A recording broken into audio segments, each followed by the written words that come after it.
Boise State head women's golf coach, Kailin Downs. How are you doing? I'm good, thanks. Good. Can you tell me how the fall season went?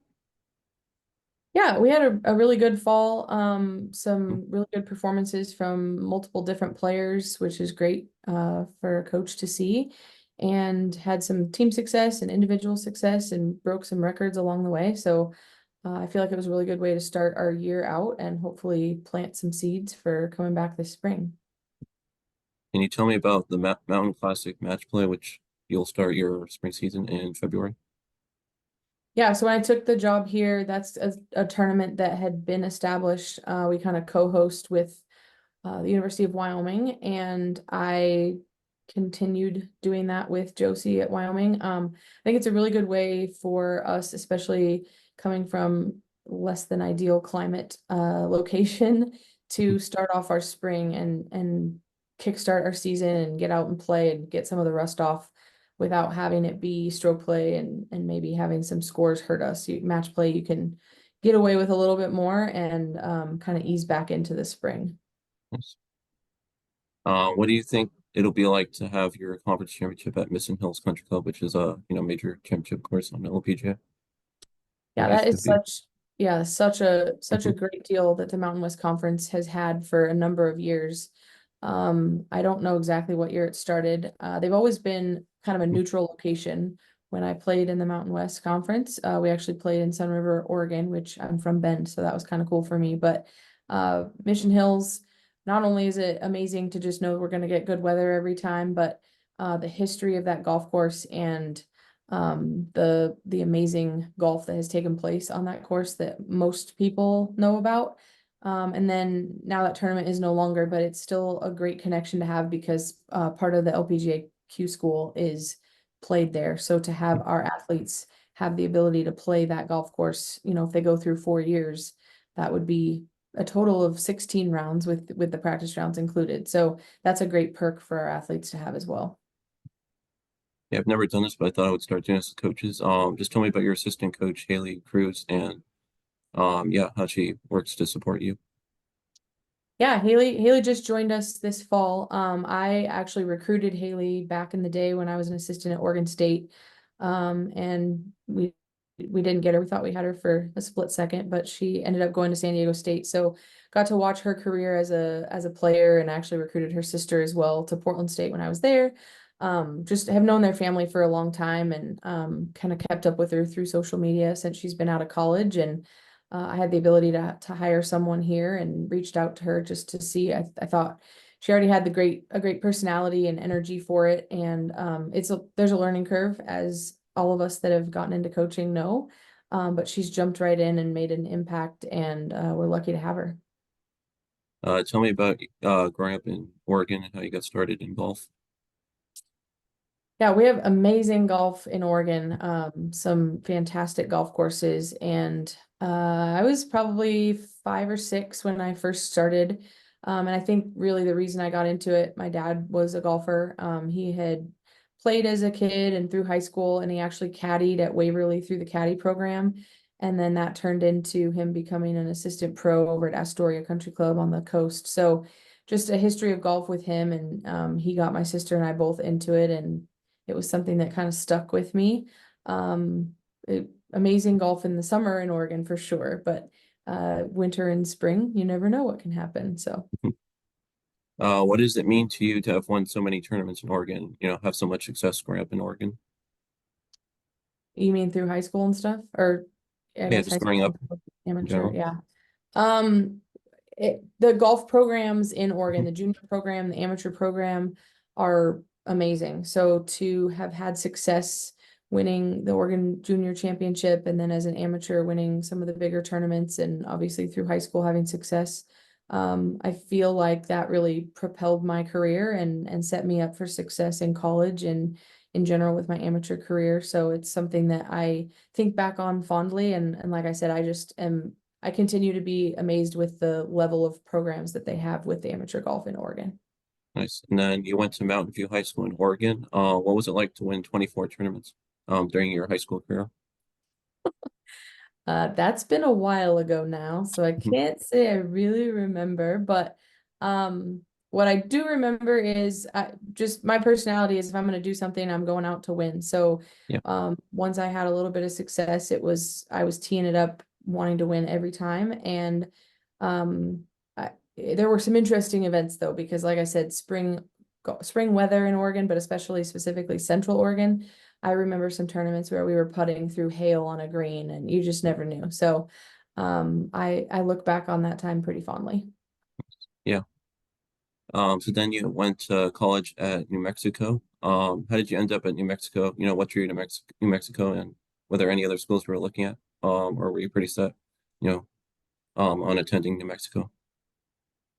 Yeah, I kind of went through a bit of a roller coaster with that. Initially, I wanted to go away from Oregon and go to school, and then for a hot second, I really contemplated wanting to stay closer to home and stay in state. So when it came down to it, I did a number of unofficial visits, which back then was not as common as it is now. But in the spring of my junior year, because I played volleyball too, so I knew the fall would get a little bit busy. But I did a number of unofficial visits and traveled to some different places. And I had some places that I was really interested in. But when it came down to it, I did my official visits to New Mexico State, the University of New Mexico, Oregon, and Oregon State. Those were kind of the four that it came down to. And had I stayed in state, I tell people now, after working at Oregon State, I probably back then would have gone to Oregon.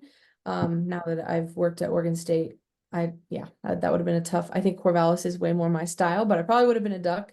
But when it came down to it, I went on my official visits. I fell in love with the University of New Mexico. The practice facilities there were amazing. They still are amazing, but back then they really were compared to a lot of other places. And really just bought into the coach there and the program she had going. They had a lot of success, and I just felt at home when I was there, and I saw myself not only enjoying myself and having a good experience, but I saw myself being successful and getting better there. So that was ultimately the deciding factor. Yeah. So tell me about your college career. Getting to play at University of New Mexico Championship Golf Course, obviously one of the top, college golf courses. And yeah, just tell me about any memorable moments you had at New Mexico. I don't, when I think back on it at the time, I didn't think anything specific of the golf course. We played it a lot, obviously, and I loved it and played well on it. But once I got out of college, especially as a coach and went back there and recruiting, holy cow, it's a hard walk, it's a challenging golf course, it's all these things that maybe for the benefit of I didn't really think about that when I was playing, but I think playing that golf course so much really elevated my game and made me better, made us better as a team. It's an amazing course. Like I said, we have amazing facilities. When I think back on memories, we had a number of team wins and a number of top three finishes as a team.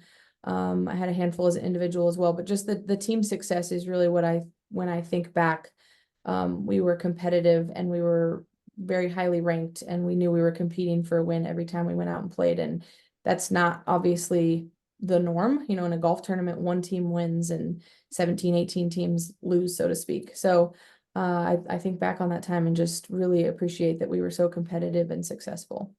Yeah, I'm always interested in talking about college golf courses because I play at Yale Golf Course, which is the top college golf course in the country. Well, it's undergoing renovation for this year, and then also Sacred Heart's home course, Great River, which hosts Epson Tour event. It started last year and it's going to continue this year in July. So yeah, it's something I'm interested in is college golf courses. Yeah, there's Um, some good. yeah. So then after your time at New Mexico, you went on to have a 2-year professional career. Just tell me about your brief, 2-year career playing, professionally, and what it was like, to be a professional golfer. Yeah, it was something that I was never dead set on playing professionally. I think I get athletes that come in, and I had teammates at the time that they were going to college and playing college golf, but they knew they wanted to play professionally, and that was never in me. It was a possibility, but I was never dead set on it. So when I got to my senior year, I was really torn, and at the end of the year, I decided, I want to give this a try and see how I can do it. And looking back on it, I'm very thankful that I did it, because I think had I not, I would have always wondered or second guessed. That said, it wasn't for me. So it was a rough, I wasn't in the right mindset with it. I struggled with I went out and and had people invest in me. And to this day, I'm very thankful for that. But I struggled with that in the sense that I knew I had to go play well to make any money to be able to kind of pay them back and thank them for investing in me. And that didn't work very well with my mindset. I was much better through the college and amateur realm of just going out to play to win and help my team win. And when it came down to the money aspect and paycheck, it didn't vibe very well with me. So I'm glad I did it. It was not the best experience. I did not play nearly as well as I had through college and amateur golf. And to be honest, when I decided to get into coaching, I had applied for Oregon State and ultimately flew up and interviewed and knew that I was accepting the job, and I was already committed to playing in a tournament, a Cactus Tour tournament in Arizona. So I flew back to play in that,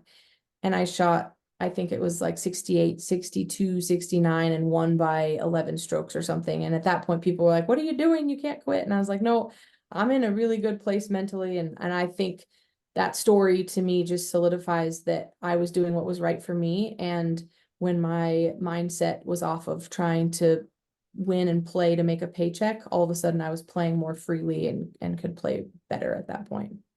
Yeah, I've got to interview a few Epson Tour players and WAPT players, and they always talk about how difficult it is traveling and playing each week for your career as a professional on those Yeah.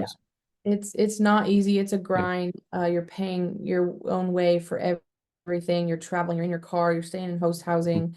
Uh, it it was a great experience, but also a very challenging one. Mm-hmm. So then after your professional career, you spent 5.5 years at Oregon State as an assistant coach. So yeah, how was your 5.5 years at Oregon State, and what was the transition like for you going from being a professional player to then going into college coaching? Yeah, I think I will forever be grateful for that opportunity because it opened the door for me getting into coaching and obviously what has turned out to be my career. I knew the head coach that hired me was Risa Alexander Lakowski at the time, but I had known her for a number of years because of growing up in Oregon and having played junior and amateur tournaments. She was actually competing at the time, and then obviously she recruited me. So really enjoyed my time working with her and just being a part of Oregon State and living in Corvallis and the Pac-10 when I got there, and then turned into the Pac-12.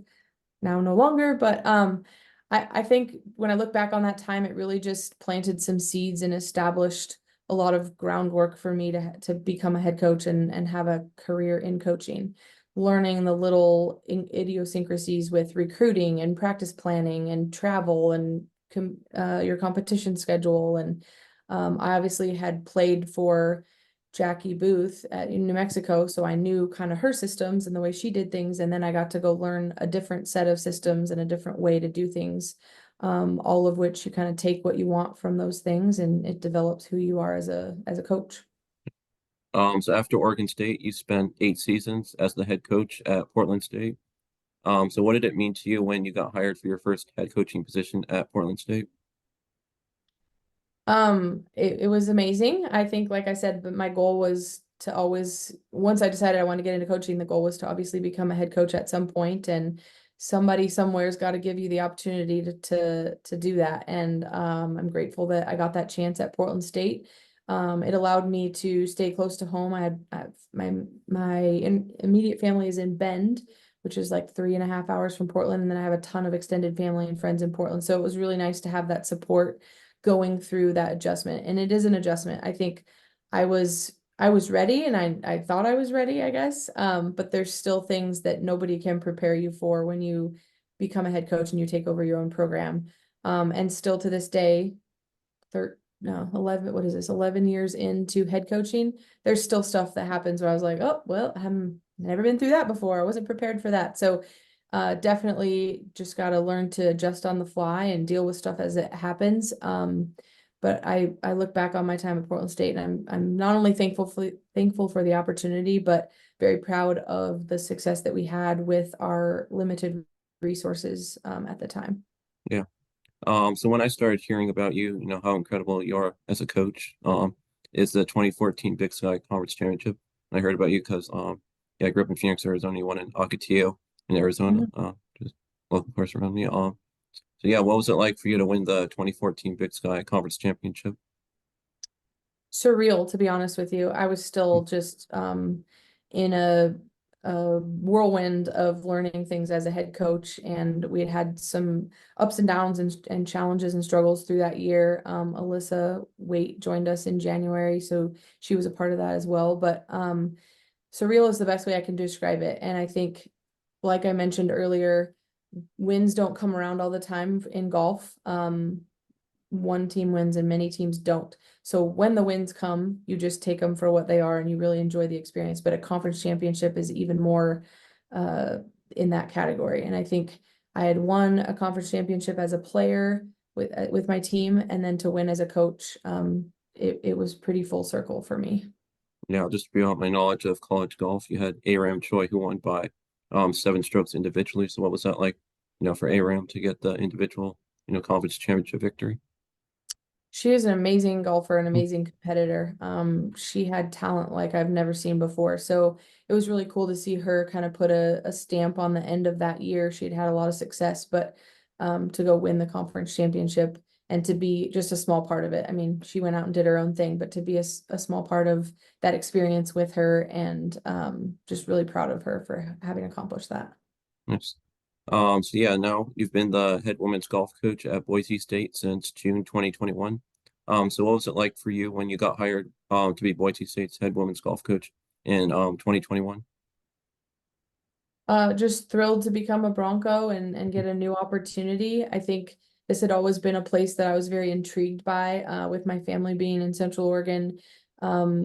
It's not that far, a little bit further away than Portland was, but I always just was paying attention. It's a really cool location. The university, the community support we get is unreal. The brand Boise State and the blue field and blue turf thinking, everybody around the country knows about it. So I think to get an opportunity to come here, I am still very grateful for that. And I think the other thing that was really cool about it for me was being able to come back and coach in the Mountain West Conference. So at the time that I was an athlete, Boise State wasn't in the Mountain West Conference, but they joined shortly after I was no longer an athlete. So to be able to come and coach again in the Mountain West is really cool for me. Nice. So yeah, my final question is, what do you enjoy most about getting to be a college head coach, working with student athletes? And also, how much have you enjoyed your time at Boise State since 2021? For me, the best part of coaching continues to just be the impact that I feel like I can or have the ability to make on certain athletes and the relationships you build along the way. People ask me all the time why I got into coaching, and without any question, when I look back at my college playing days, I thoroughly enjoyed my relationship with my coach and the environment and the culture that she had created there.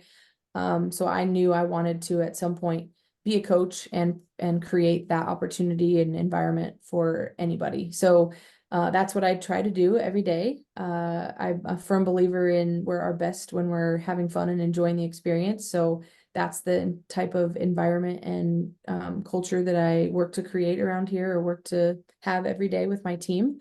The little successes you see them go through and the changes they make in their time with you as an athlete.